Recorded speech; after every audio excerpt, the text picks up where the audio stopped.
Hi, giving you some more reasons to fall in love with benzene, presenting before you today history, sources, and uses of benzene.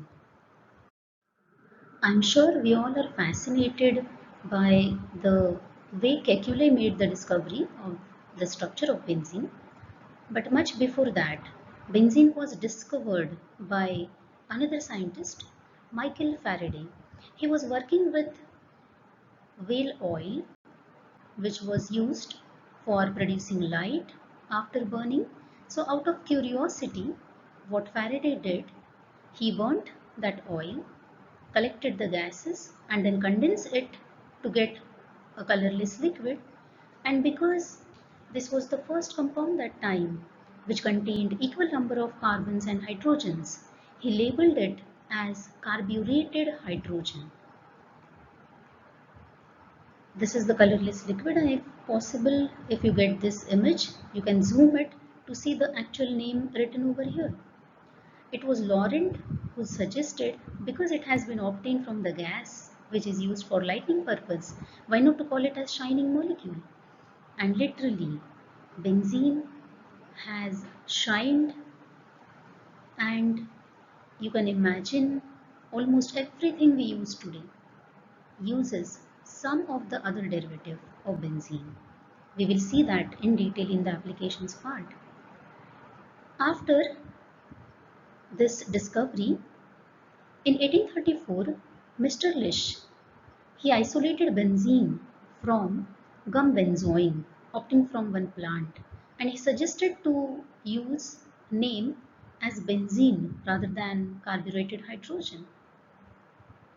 But because it was obtained from oil, and oil in German they are called as Öl, so the name benzol was much more popular.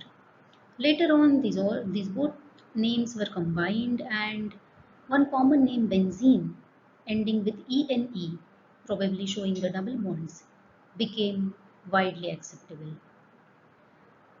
After that, in 1865, we know Kekule put forth the structure of the benzene. He also defended that argument or opposition of disubstituted compounds, but it was Pauling who refined this concept of resonance and made the things much more simpler in 1936.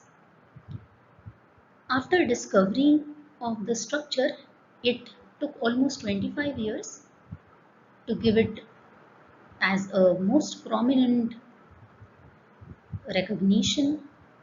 There was one Benzol Fest arranged in 1890 in Berlin, and in this festival, Kekule admitted that how he saw this dream and how he interpreted for the structure of benzene.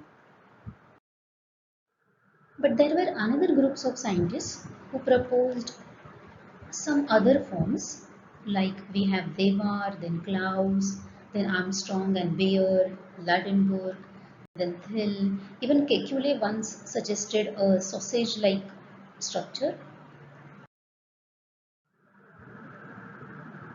Many of the research groups often believe that there was one more scientist who was actually known for some other prominent discoveries, and even before 4 years Kekule put forth his structure.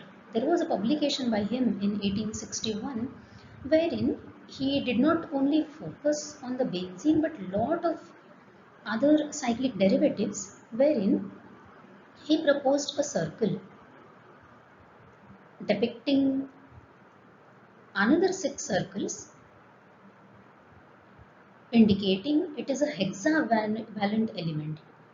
But he did not view this compound as having a planar structure, as well as those six equivalent bonds, as well as atoms. So Kekule is undoubtedly credited for the structure. This particular scientist, Loschmidt, he was also known for estimating size of their molecules, the number of molecules in a particular sample. He also represented for the first time allylic moiety, vinyl moiety, cyclopropane moiety. So Some groups still believe that it was Loschmidt who proposed that benzene could be cyclic even before Kekule. Benzene finds uses through all its derivatives. The most popular ones are ethylbenzene, cumin, cyclohexane, aniline, chlorobenzenes. This is the saturated form of benzene. These are further processed, like ethylbenzene is processed to styrene and we get polystyrenes. Then cumin converted to phenol. It can help to get polycarbonates, epoxy resins, phenoxy, phenolic resins. Adipic acid obtained from cyclohexane, then caprolactam is used to produce nylon, which find applications in our daily life. Polystyrens, they are mostly used in the plastics as well as cutlery, thermocol.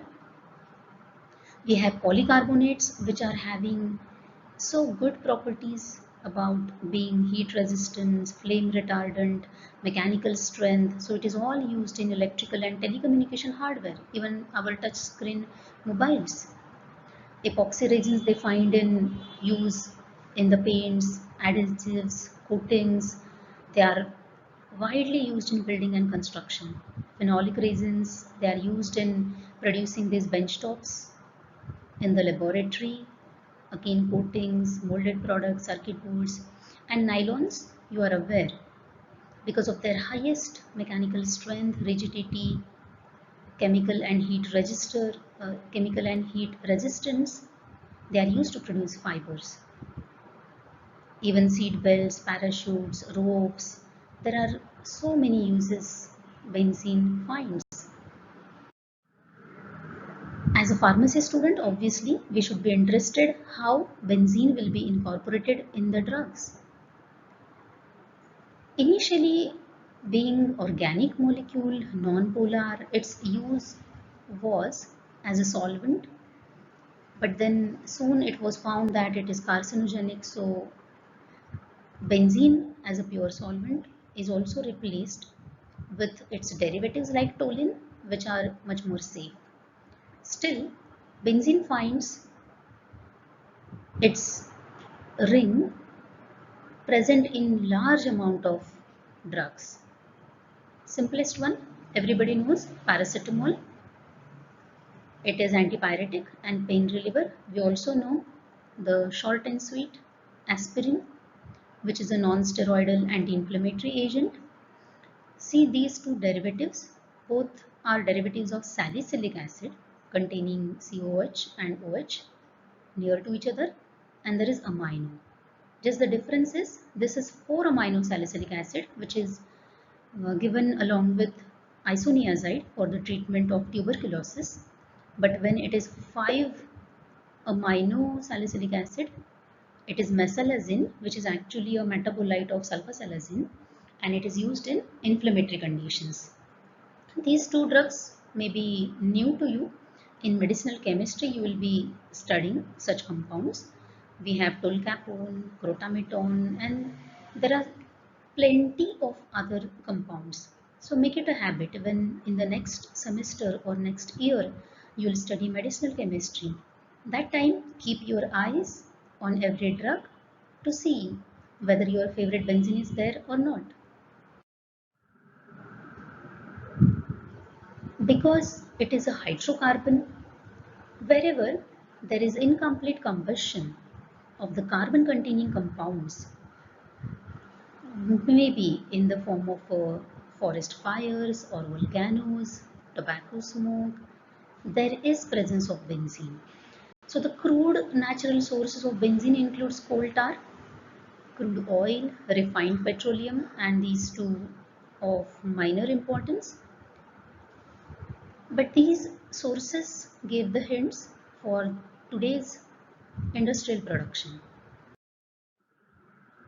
Before that, we can talk about some laboratory scale preparations of benzene.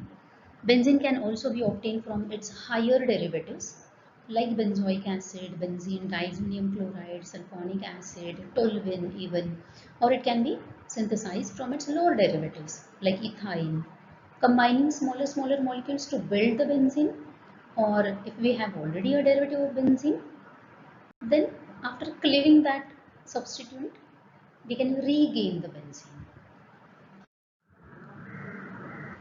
So benzoic acid can be obtained by oxidation of toluene, and then later on it can be heated with lime to get a sodium salt first, which can be easily cleaved to get benzene.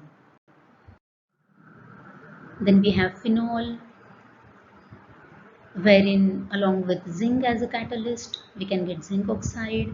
We can have polymerization of 3 acetylene molecules, giving us this cyclic form, or we can reduce and hydrolyze higher derivatives like diazonium chloride, wherein 2 nitrogens make up a very good leaving group which can easily leave to give us benzene. We know we can always treat cyclohexane, further uh, removal of the hydrogens and getting these double bonds. Hydrolysis of benzene sulfonic acid, that is treated with water as a steam, we can generate benzene. These all were small scale and laboratory preparations of benzene. In the industrial production, the oldest method was fractional distillation of coal tar, while nowadays it has been replaced by other methods, like it is largely obtained by pyrolysis gasoline, then from toluene by hydrodealkylation and catalytic reforming. We will discuss these all techniques in the next video. These are some references. Thank you for watching. I hope benzene is the perfect candidate to give you positive chemistry vibes. Keep your interest until we meet next. Till then, take care. Goodbye.